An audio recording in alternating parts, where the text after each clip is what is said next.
Hey, I'm Maggie from Sunmark Community Bank, and I'm out here at the beautiful Houston Lake Country Club with Chef Jason De La Soda. Today he's going to show us how to make a pineapple upside down cake.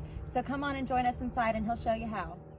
To walk you through that step by step using all the ingredients here. And we have some eggs, some fresh eggs, salt, a little bit of vanilla paste, flour, sugar, pineapple, maraschino cherries, a little sour cream, whole milk, baking powder, baking soda, butter, and brown sugar. So we go ahead and start mixing this cake.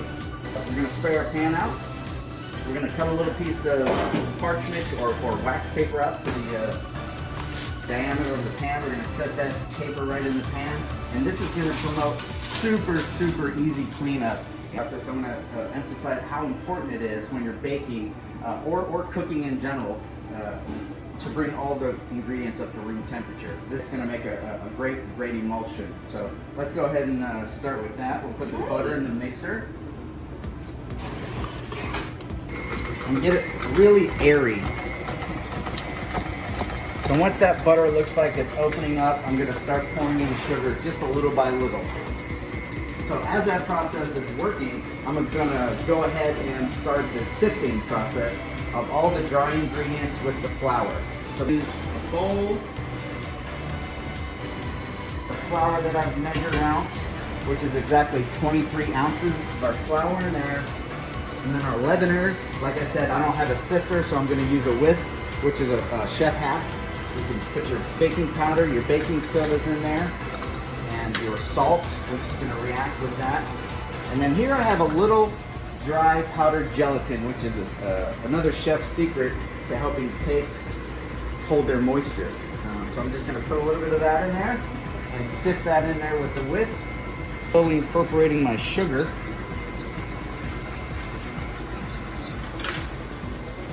So here goes the sugar. Just kind of slowly pour in that sugar and let that butter just really take that all in there.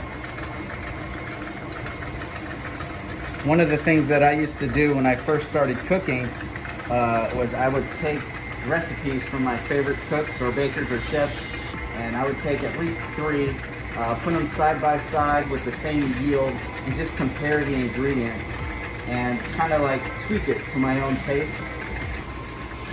So once that butter and sugar gets emulsified, I'm going to add in the eggs, and that's going to really fluff up that cream mixture. So now we're going to go ahead and put our eggs in one at a time, slowly, and let that cream with butter and sugar. It's going to get nice and fluffy. There are 11 ounces of eggs, approximately 7 eggs. At this point, I'm going to go ahead and line the bottom, which will be the top of the upside down pineapple cake, with the butter, brown sugar, pineapples, and maraschino cherries. So here I've melted about a 1/4 cup of butter, which I'm just going to line.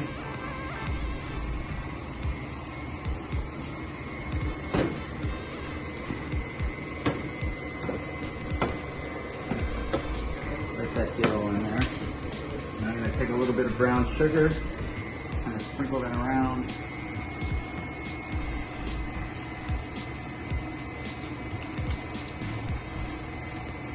So since this recipe and this cake is going to be cut up in bite-sized pieces for restaurant week in Perry, I'm going to, usually you take your pineapple and cut rings out of it for a whole cake. This one I'm just going to cut the pineapple in bite-sized pieces. The cherries are halved. I'll just do like a little mosaic design. That way each cut will have a little bit of pineapple and hopefully a little bit of cherry as well.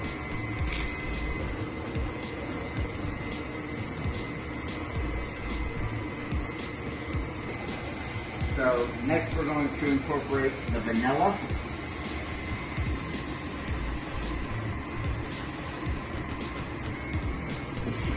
So the funny thing about vanilla, anytime you're using an extract or a paste, you always want to add it right during the mixing process. For vanillas that are fresh, you want to add them at the very end of the baking process.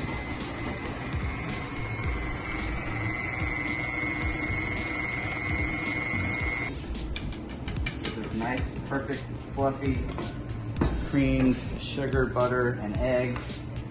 Kind of got a lot of body in there. Just mix that stuff up. And so now I'm going to fold this into our dry ingredients. Wet into dry.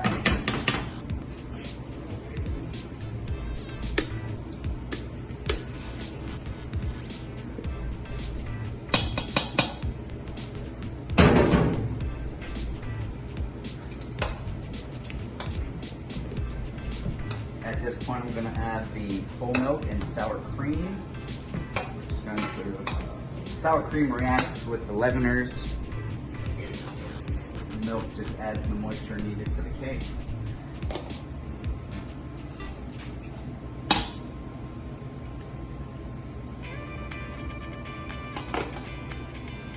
Folding, you're keeping all that air inside the butter and sugar and egg mixture. So you won't get a flat, dense cake. You'll get like a nice, fluffy, risen cake. And you have a really, really nice cake batter consistency here. Everything is super smooth, well mixed together. And then what we're gonna do is we're gonna pour this cake batter right over our cake here.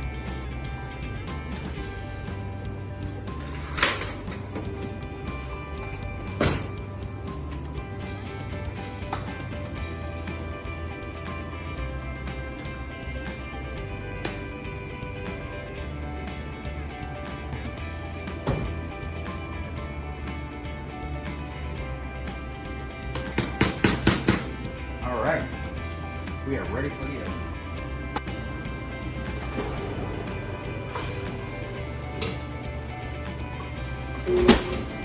So another little trick for cakes is to making a simple syrup, which is equal parts sugar and water.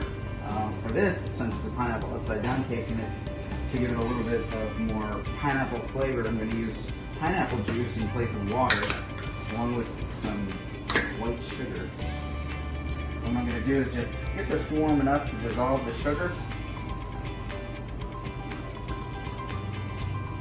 And then poke little holes.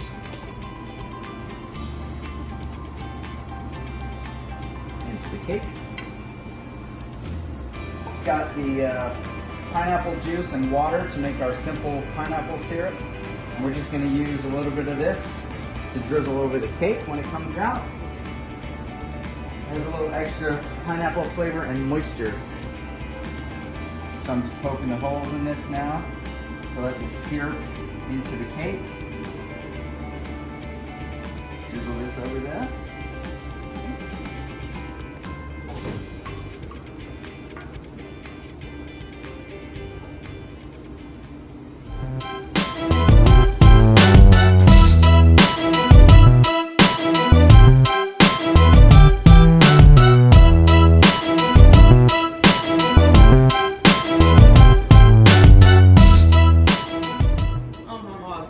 Good? Mm-hmm. Fantastic. That was really good. So I'd like to invite everyone who are non-members to join us for brunch on November 8th, 11 to 3 p.m. here at the Houston Lake Country Club. If you'd like to see our brunch menu, just go to houstonlake.com and you can see all the goodies there. I'm just going to keep eating this, everyone. Thanks for tuning in.